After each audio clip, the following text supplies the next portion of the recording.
একটা জলের মতো বাড়ি।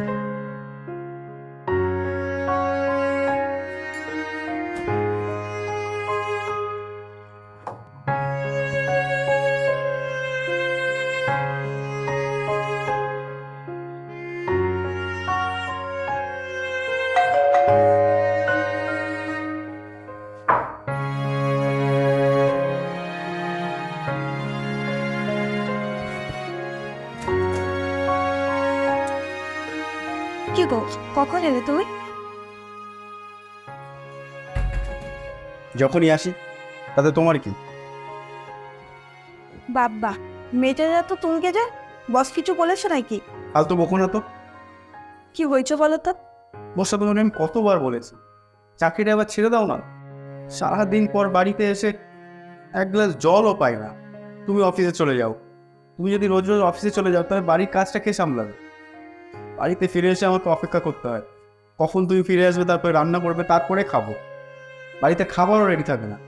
আমার তো ইচ্ছা করে বলো, আমি বাড়িতে ফিরে আসবো, রান্না করা থাকবে, আমি এলে তুমি খাবারটা বাড়িয়ে দেবে। সব কিছু কি আর একবারে পাওয়া যায়? তুমি তো বলছিলে সব কিছু একসাথে পেতে হবে। আমি তো তোমাকে বলছি চাকরিটা ছেড়ে নিতে।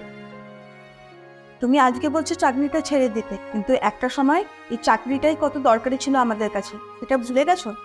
আমি মানছি চাকরিটা একসময় দরকার ছিল, কারণ তখন আমার স্যালারি বেশি ছিল না, আর আমার অফিসের অবস্থাও তো ঠিকঠাক ছিল না। কিন্তু এখন আমার স্যালারি অনেক বেড়েছে, আর আমার জবটা অনেক স্টেবল। এখন তো তুমি চাকরি ছেড়ে দিতে পারো। বাড়িতে ফিরে এসে গ্লাস জল পর্যন্ত পাই না, বোতলগুলোও খালি পড়ে আছে, সন্ধ্যার ধূপটাও দেওয়া হয়নি ঘরে। আজকে তোমার চাকরিটা আছে বলে আমার চাকরিটা তোমার গুরুত্বহীন বলে মনে হচ্ছে, অথচ এই চাকরিটাই একটা সময় আমাদের কত হেল্প করেছে, আর সেটাকে আজকে তুমি অবহেলা করছো।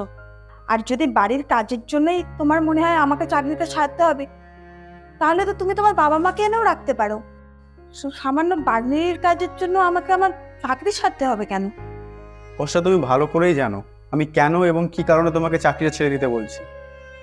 তুমি হয়তো জানো না তুমি কি বলছো, আর যদি জেনে শুনে বলে থাকো তাহলে আমি বলবো তুমি অকৃতজ্ঞ।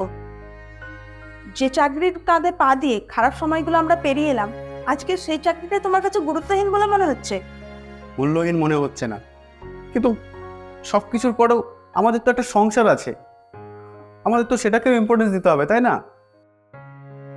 তাহলে তুমি একটা কাজ করো, তুমি চাকরিটা ছেড়ে দাও, আর সংসারের যাবতীয় কাজকর্ম আছে সেগুলো তুমি করো। মানে তুমি কি বলতে চাইছো? আমি ছেলে হয়ে চাকরি ছেড়ে দিয়ে বাড়ির কাজ করব, রান্না বান্না করব, বাসন মাজবো? ও, একটা ছেলে হয়ে চাকরি ছাড়তে তোমার হাতে ঘা লাগছে তাই না? তুমি কি করে বলো বর্ষা? হ্যাঁ, তুমি ভালো করেই জানো এই চাকরিটা পেতে আমাকে কতটা কষ্ট করতে হয়েছে, আমাকে কতটা পড়াশোনা করতে হয়েছে, কত লড়াই করে আমি এই চাকরিটা পেয়েছি। তুমি চাকরিটা পাওয়ার জন্য পরিশ্রম করেছো, লড়াই করেছো, আর আমাকে তো ঘরে বসে বসে চাকরিটা দিয়ে গেছে, আমাকে তো কোনো পরিশ্রমই করতে হয়নি। তোমার সমস্যাটা কি জানো তো?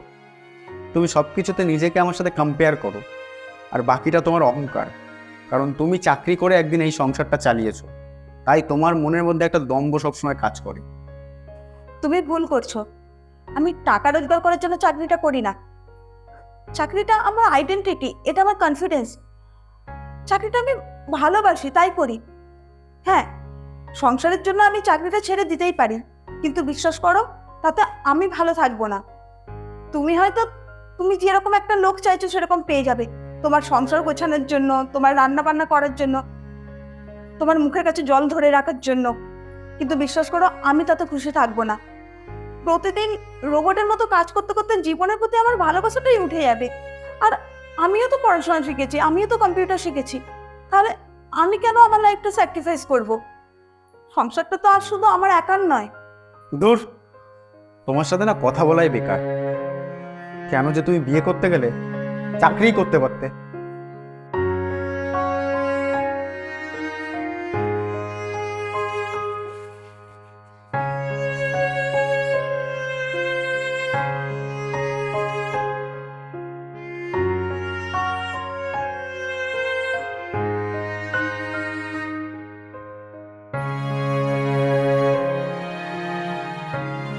আরে তুমি এসে গেছো? আজকে তোমার জন্য একটা খুশির খবর রয়েছে। চাকরিটা আমি ছেড়ে দিয়েছি। তুমি চাইছিলে না যে চাকরিটা আমি ছেড়ে দিই? এবার আর আমাকে কথা শোনাবে না তো?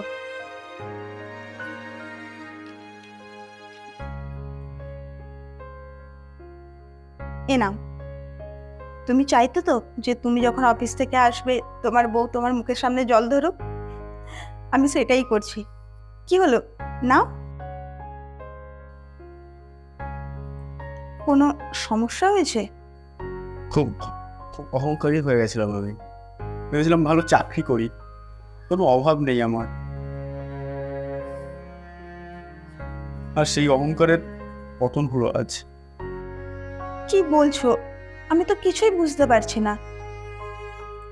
আমার চাকরিটা চলে গেছে। মানে? যে চাকরির জন্য আমি সব কিছু পেয়েছিলাম, হঠাৎ করে সেই চাকরিকেই আমি অবহেলা করা শুরু করেছিলাম। তুমি আমাকে ক্ষমা করে দিও। হঠাৎ করে আমি সাপের 5 পা দেখেছিলাম। আজ আমার সেই অহংকারের শাস্তি আমি পেলাম। ভগবান আমায় শাস্তি দিয়ে দিয়েছিল।